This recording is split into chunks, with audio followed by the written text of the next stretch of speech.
Welcome viewers. I've just dug this one out from the archive. This is a Tanso race from season 2 a few months ago around Brands Hatch.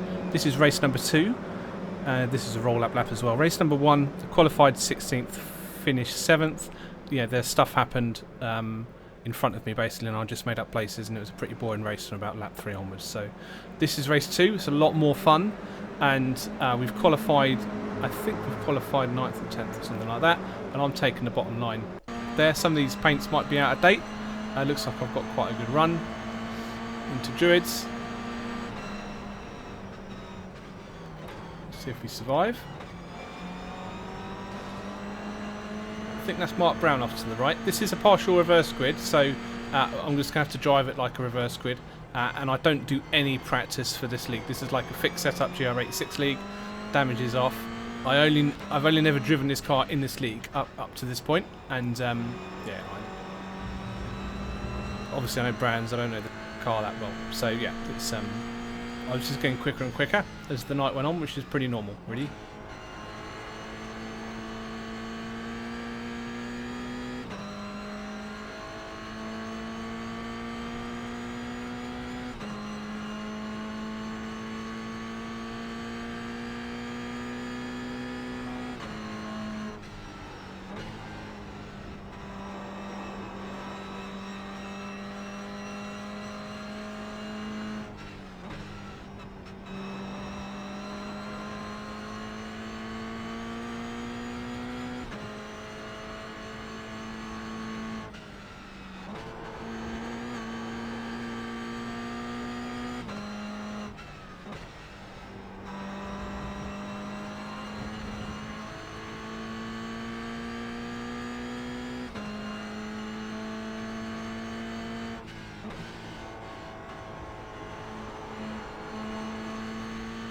Right, I guess it's probably a good idea to go back and see what happened on that first lap.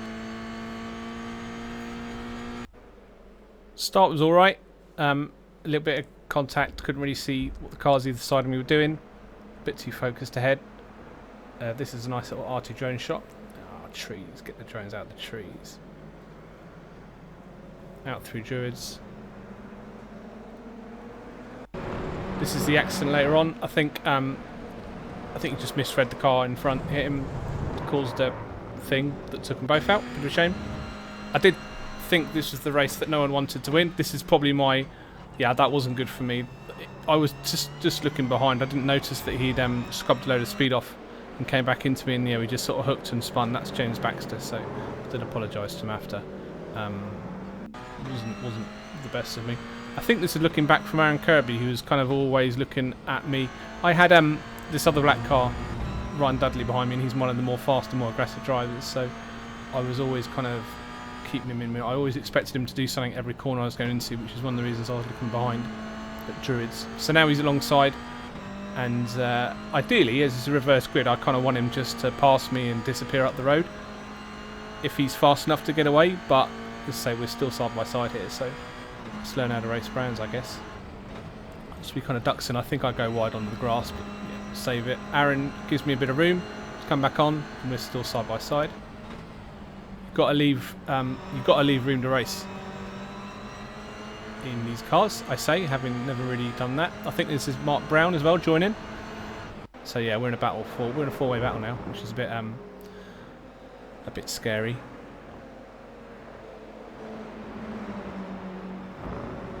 And this is only lap 2, I think. So yeah, sorry, my bad. This is lap 4, I think, coming into... Yeah, it must be lap 4. I think Aaron Kirby, looking behind, he's got to just sitting there waiting, really. Mark Brown's kind of wanting to go forward a little bit, but this is a battle where the more we battle, the more Harry Fox, who's in the mirrors behind, catches. This is Aaron here, yeah, so you can just see he's sitting back, waiting for whatever to happen. It's quite sort of shrewd from him. I go defensive on Mark Brown into Druids again once more, and I try not to kill a black car for the second lap run-in. I didn't really want to kill the first one, to be honest with you. So we're still on board with Aaron now. This is the leader, Mark Proctor, who had up until then has sort of been driving away with it. He just touched a little bit of grass and spun, which is a bit of a shame. As I said, no one wanted to win this race, and this is Harry Fox. So Harry's one of the quicker guys. There's two real standout sort of quick guys in this grid. Harry and Daniel, and Harry had made his way through to about sort of 5th position or so. I think at this point I'm 2nd, so Harry's just sort of waiting behind Aaron Kirby just to see if he can take advantage from all of this. And this is a nice little artsy shot coming down Hawthorne, and where I'm side by side with Ryan, who is defending. He's sort of we are slowing each other up, which we shouldn't really be doing, really. But you know, when in Rome and all that, Ryan does like a battle. Here I am up his chuff, going into, I think this is Dingledale. And I just back off, just want to run. You don't want to go in too close in case you don't have an option. You don't have any options on the exit. So yeah, I love these cars, the way they drift in. There is a bit of traction control problem with the fixed setup we use, but you know, you just sort of get on with it, really. So this is that decision whether I build a gap or whether I fight for the lead. And ideally, I just want to build a gap to the guys behind, but Ryan's very easy to get in a fight with. So start at lap 5 in paddock again, and I think Mark Brown just sends it on Aaron. They just have a little bit of a tank slapper, and yeah, Mark's the one that gets off the worst for that. So he's out the fight now, and I'm left with chasing Ryan, and I've got Kirby and Harry Fox up the chuff. And I think Harry's probably about a second lap quicker than me around here, so it won't be too long till he's staring down my rear view mirror.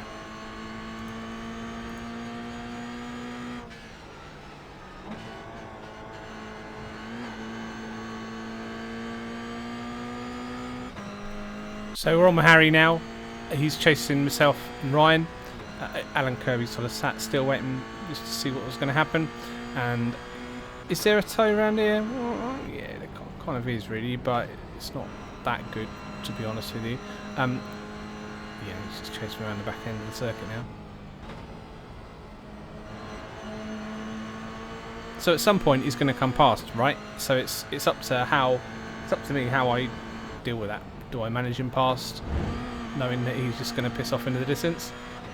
Or do I defend, wanting to sort of isolate Ryan to himself, hoping that he can have a mistake? Ryan does go a little bit wide there.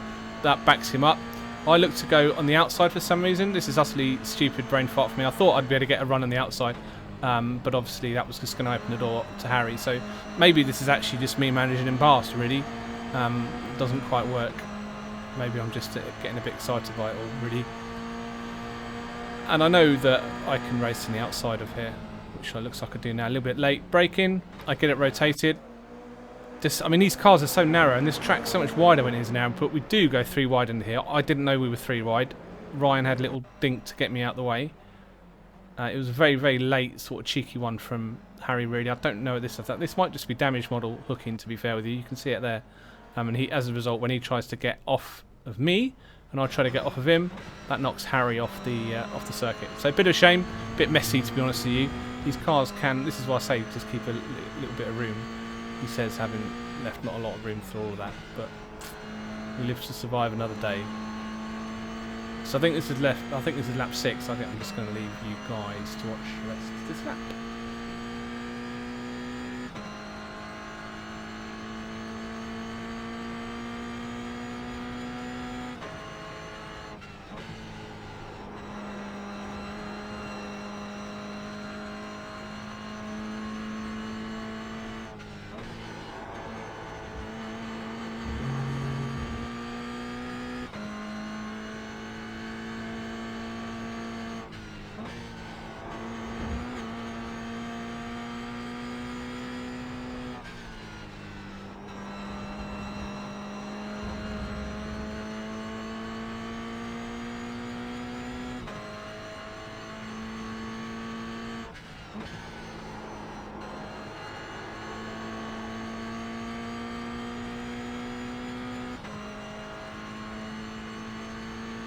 So for me, that's quite an on-it lap, and this is the gap check to the pack behind. Remember, Harry's had his little moment.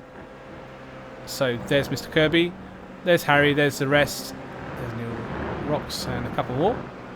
And now we're back up onto Ryan. He's had a rubbish Graham Hill basically, and I got the toe on the Hawthorne, and now he's gone defensive, so we're doing more side-by-side action, which invariably means that the car behind, the red one, you can see Aaron, he's going to catch. So let's see yeah, we'll see how that happens really. We're side by side again. Again, leaves loads of room, nice and easy.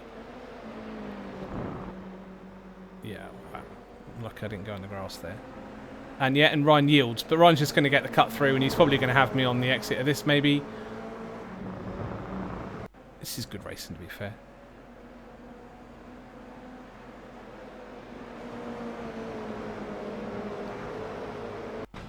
There's about 36 odd people in this.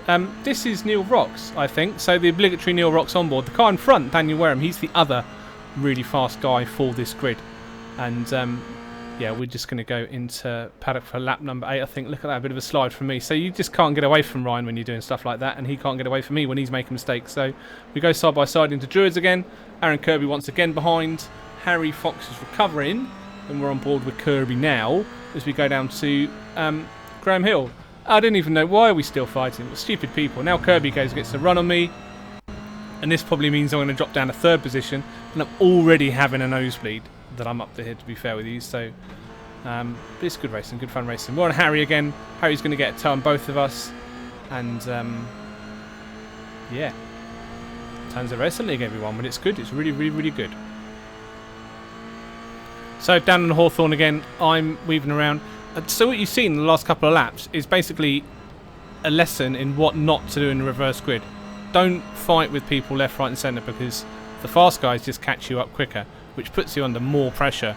And if you're under more pressure, invariably you're going to make a mistake, and it's going to make you look stupid, especially if you're on broadcast at the time, because you're having all these crazy Larry battles. But this is a fun race. We're all having fun, ladies and gentlemen. Aaron Kirby just runs wide out of Dingledale. That might drop him further back. To be honest, I was happy because now the pack of 4's gone down to like a group of 3. So pressure's off of me, which is good. Pressure makes diamonds and all that. And that was very much a diamond in the rough. Get in. Right, so on to lap 9.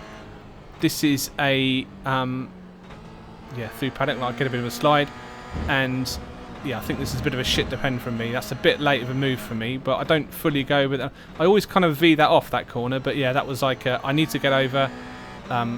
But I did it really, really bad. So good for Harry that he ducked out of that. But then Harry knows he's like ridiculously quicker than me, so he just needs to take his time really. Especially now that Aaron Kirby's not in the picture. So he's going side by side on the inside. I think I do fight this one. Of course, now I'm thinking I'm some kind of superstar because obviously I'm in 3rd place after however many laps, 9 laps, and there's only about 2-3 laps left. So my ego is getting well and truly inflated here as we go side by side with Harry. Hey, why not? Side by side with someone else this race. We've been side by side with everyone so far, pretty much. So, yeah, I have to check up a little bit there. And this is this Kirby? Aaron Kirby coming back? Yeah, it looks like it. So, there you go. You go side by side for a couple of corners and everyone behind you catches you. So, this is not clever, kids. He's got a really good run out of that. He wasn't... I was doing a lot of checking up, a lot of correcting. He just kept a nice smooth line and did me. So... I'm just going to let this one speak for itself, chaps. Chaps, I say chaps. It's probably just Dave watching.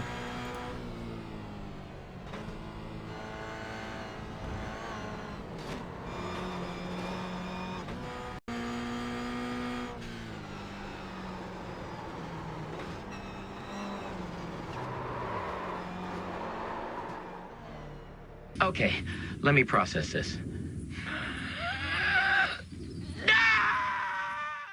So yeah, what a dickhead. I came in, I stamped on the brake, I got the weight all over the front of the car, which is completely the stupid thing to do for me, for a man of my talent.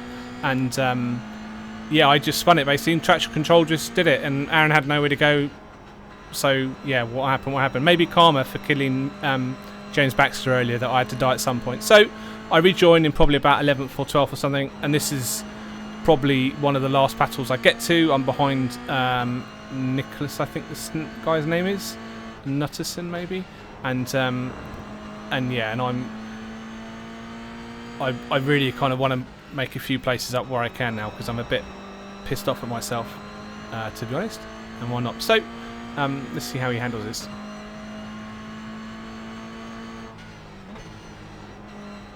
So better run out of clearways for me. I still got the toe. There's only a couple of laps left, and he tries to pinch me down here. But I know the tarmac eventually opens up, so I don't mind running. A wheel on the grass, to be absolutely honest with you. And yeah, the move gets done nice and tight in the paddock, which I know you can do if you're quite good on the inputs, and yeah, that's that done. So I'm back up A position again.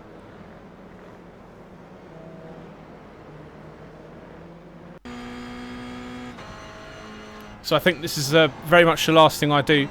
James Bastock, who's one of the guys that started in front of me in this reverse grid, who we saw go off in lap number 1, he's just in front of me there, and we're just trying to close him down for the end of the race.